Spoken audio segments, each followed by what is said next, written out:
রাষ্ট্রপতি নির্বাচনের মনোনয়নপত্র জমার শেষ দিনে সরগরম ছিল নির্বাচন কমিশন।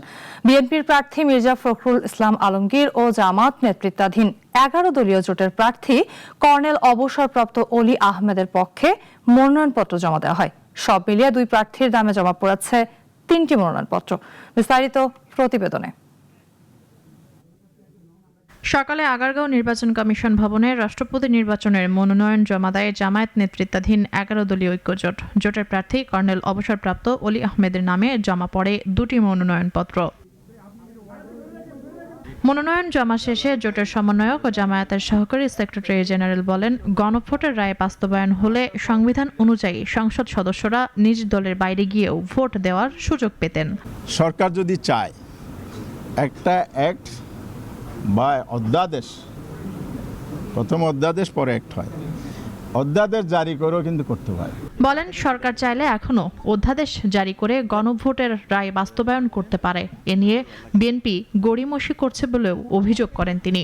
জনগণের অধিকারের জায়গা থেকে প্রাতিষ্ঠানিক রূপ দেওয়ার ক্ষেত্রে ওনাদের গড়িমসির কারণে এই সংস্কারটা ওনারা করছেন না। একটা বিষয় আমরা প্রতিবাদও করতে চাই, সচিবালয় হলো একটা নির্বাহী জায়গা, এখানে রাজনৈতিক দলের শীর্ষ বৈঠক হবে, শীর্ষ ফোরামের বৈঠক হবে, এটা অতীতের রেকর্ড আমাদের জানা নেই। এরপর দুপুরে নির্বাচন কমিশনে যায় বিএনপির প্রতিনিধি দল। রাষ্ট্রপতি পদে দলের প্রার্থী মহাসচিব মির্জা ফখরুল ইসলাম আলমগীরের নামে জমা দেওয়া হয় একটি মনোনয়নপত্র। প্রস্তাবক ছিলেন ডক্টর মঈন খান এবং সমর্থক গয়েশ্বর চন্দ্র রায়।